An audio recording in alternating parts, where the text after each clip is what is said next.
Balsa River nga po pala ang una-unang activities na pinuntahan natin dito. At ang time schedule naman po niya ay from 8 a.m. to 5 p.m. At nag-start naman po ako para maligo dyan ng before 10 o'clock a.m. At kung mapapansin mo nga po pala yung ating birthday celebrant dito, ay nagkaroon nga po pala siya ng mga pantal sa mukha dahil meron po siyang allergy. Meron nga po pala ako dalang phone ng mga oras na to. At buti na lang din nagawan ko siya ng paraan kung paano ako makatawid sa kabila nang hindi mababasa ang phone ko. At pagdating ko naman po dito sa kabila, ay talagang wala na nga po pala ako magagawa dyan. Kaya umakyat na lang po ako kesa naman po mabasa ang phone ko. At yung ibang kasama nga po pala namin dyan ay mga nauna na. At talagang hindi mo na nga po pala kailangan bantayan si Red sa mga gitong activities. Dahil marunong na nga po pala siya mag-swimming. Kahit malalim na po siya ay kaya na niya.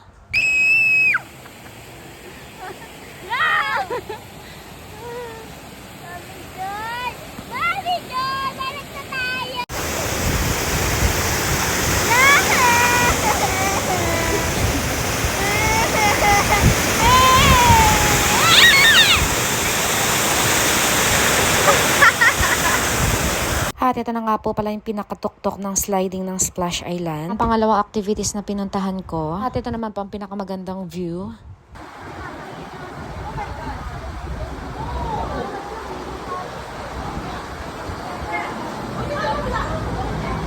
Ito na ang pinaka-exciting part dito sa Splash Island. At ito nga rin po pala yung tamang posisyon. Paano ka mag-slide ng Magellan's Drop.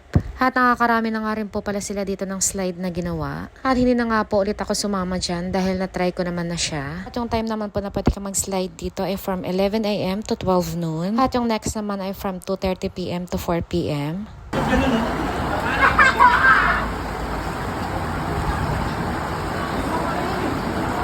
At nakaramdam nga rin po pala ako dito ng sakit ng paa dahil sa kakaakyat at baba para lang matry lahat ng slides nila at para masulit na rin yung entrance na binayaran natin dito. At yung pangatlong ginawa ko naman po dito ay yung Tausug Trails at kailangan nga po pala ay dalawa kayo dito. Kaya ang kasama ko nga po dyan ay si Maye. Time schedule naman po niya from 10 to 11 a.m. at 1 to 2:30 p.m. At yung pang-apat naman po na ginawa ko dito ay ang Rio Montañosa at ang minimum naman po na pwedeng sumakay dito ay from 3 to 4 person. Kaya ang kasama ko nga po pala dito ay si Maye, si Red, at si Bricks. At yung time schedule naman po nila dito ay from 11 a.m. to 12 noon. At yung next naman ay from 2:30 p.m. to 4 p.m. Oh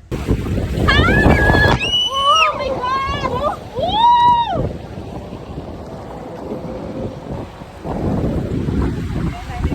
Wala na. Kasi ito eh.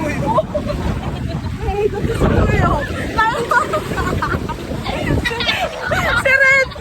Oh my God!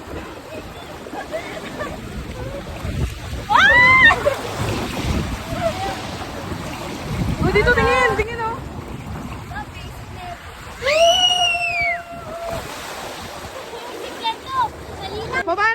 Baba na. At yung next naman po na ginawa ko dyan ay yung Big Bamboo. Na ang kasama ko nga po ulit dyan ay si Maye. At grabe nga rin po pala yung naging experience namin sa Big Bamboo na to. At yung time schedule naman po niya ay from 10 a.m. to 11 a.m. At yung next naman ay from 1 p.m. to 2:30 p.m.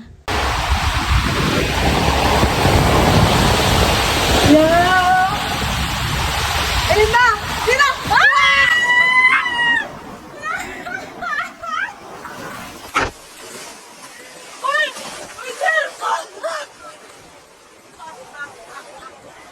At next naman na pinuntahan natin ay ang Agus Grandes. At ang isang activities nga po pala na meron sila dito ay ang kayaking. Na ang kasama ko naman po dyan ay si Ate Red. At ang tagakuha naman po natin for today's video ay si Maye.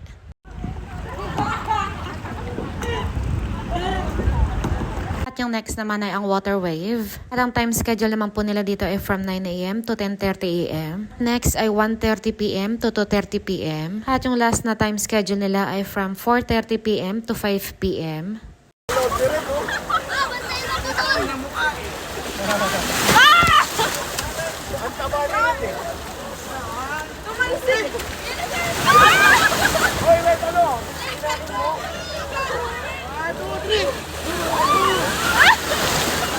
At itong splash out nga rin po pala ay ginawa natin. At kasama ko nga po ulit dyan ay si Ate Red. At medyo mahirap nga po pala yung part na to. At ang challenge nga po pala dito ay paano mo nga po pala magawa ng paraan hanggang sa matapos mo siya hanggang dulo. At pinagbawalan nga po pala ako dyan ng guard na dumaan sa taas. At yung pwede lang daw pong daanan ay yung baba at gilid. At medyo mahirap nga po pala yung challenge na yan. Dahil yung mga inaapakan mo nga po pala dyan ay malambot. At yung nakakatawa nga po pala dyan ay sinusundan lang ako ng Ate Red. At sinasabihan pa nga po pala niya ako kung bakit ko daw po siya inuuga.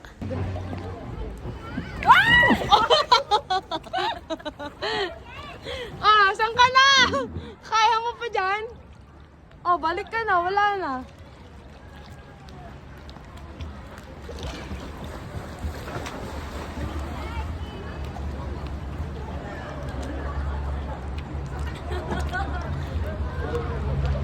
Bumalik pa nga po pala ako dyan dahil ang exit nga po pala ay nasa gitna. At isang apak ko pa nga lang po pala sa gitna na yan. Sobrang lambot niya kaya tumalon na lang ako. At hindi ko na nga po pala yan tinuloy. Kaya natalo po ako dyan. At ang galing nga po pala ni Maye sa part na yan. Dahil nagawa at natapos nga po pala niya yung challenge na yan. At dahil bawal nga po pala magdala ng mga pagkain dyan. Kaya dito na nga lang po pala kami nag-order ng aming mga pagkain. Nag-lunch naman po kami dito ng 12:30 PM. At ang in-order naman po namin dyan ay isang bilao na nagkakahalaga ng 800 pesos. At ito nga po pala ang pinaka-favorite area ni Sian. Na kahit iiwanan mo po siya dyan ay hindi po siya malulunod. At ang last naman na pinuntahan po namin dyan bago kami umuwi ay ang foam party. Nagsimula nga po pala yan ng before 5 PM. Pero ang start nga po pala dapat talaga niya ay 4:30 PM. At hindi na nga po pala namin tinapos yung oras dyan. Dahil ang oras nga po pala namin ay hanggang 5 PM lamang. Sabi nga namin dito na kami magsabon at shampoo para banlaw na lang ang kulang. At nakalabas naman po kami dyan ng Splash Island ng 5:30 PM. At hindi na nga po pala kami dyan nakapagpakuha ng pictures sa pinaka-gate. Dahil halos nga po pala lahat ay nasa loob na ng sasakyan. At dumating naman po kami dyan sa bahay ng birthday celebrant na mga 6:30 PM. Dahil dumaan pa nga po pala kami dyan ng Goldilocks at Baliwag. Para naman kahit papano ay meron siyang mablow na cake. And after naman po namin siyang kantahan ay nagkainan na nga rin po pala kami dyan ng aming dinner. At hanggang dito na lang din pang part 2 ng vlog natin for today's video. At maraming salamat sa inyong panonood. Please like, follow, and share. God bless and bye-bye!